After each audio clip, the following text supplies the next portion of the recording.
వదిన మీ అన్నయ్య యొక్క కొత్త సంబంధం తీసుకొచ్చిండు. వాళ్ళకి ₹1,00,00,000 ఇల్లు ఉందట, 20 ఎకరాల భూమి ఉంది, 2 కార్లు కూడా ఉన్నాయట. అబ్బాయి ఏం చేస్తాడట వదిన?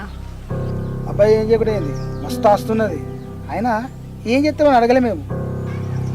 ఎంత ఆస్తున్నా కష్టపడనని చేసుకొని ఏం లాభం వదిన? సరే గాని మందు గిట్ల ఏమన్నా తాగుతాడటనా? ఉన్నోళ్ళు అప్పుడప్పుడు తాగుతారు. అయితే ఏమైతుంది? ఆయనకు తాగేమన్నా అయితే ఆయన ఆస్తి నేనేం చేసుకోవాలి వదిన? ఇప్పుడు ఏమంటావు?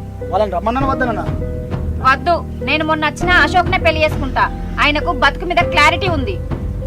వాళ్ళకి ఏముందమ్మా, ఆయన చేసుకుంటే నువ్వు మంచిగా బతకలేవు. మీరు ఆయన ఆస్తిని చూసిర్రు వదిన, కానీ నేను అశోక్ మనసును చూసిన. ఈ రోజు తన ఒక చిన్న విత్తనం ఏదో ఒక రోజు మొలకెత్తి పెద్ద వృక్షం అవుతాడు. ఆ నమ్మకం నాకుంది. ఏంటమ్మా నువ్వు అనేది? అవునన్నయ్య, ఆయనను చూస్తాంటే నాన్నలాగా చూసుకునే నువ్వు కనబడుతున్నావు. ఒక్కసారి ఆలోచించు, మనకి ఈరోజు డబ్బు ఉంది కాబట్టి నన్ను డబ్బున్నోళ్ళకి ఇవ్వాలనుకున్నావు. అదే డబ్బు లేకపోయేది ఉంటే గదే పేదోళ్ళకి ఇచ్చటోనివి కదా అన్నయ్య. డాడీ, నాకు పెళ్లి కావాలంటే మనకి ఎన్ని కోట్లు ఉండాలి? కోట్లు ఎకరాలు లేకపోతే నాకు పెళ్లి కాదు కదా డాడీ. చూసినవా అన్నయ్య, చిన్న పిల్లాడైనా వాడికి కూడా అర్థమైంది.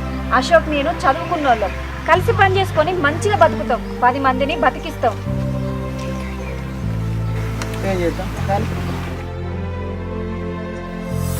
నువ్వు నీ మంచితనం నచ్చి నేను నిన్నే పెళ్లి చేసుకుంటా అని మా అన్నయ్య వాళ్ళతో చెప్పి వచ్చేసిన. అవునండి, మా చెల్లె మా కళ్ళు తెరిపించింది.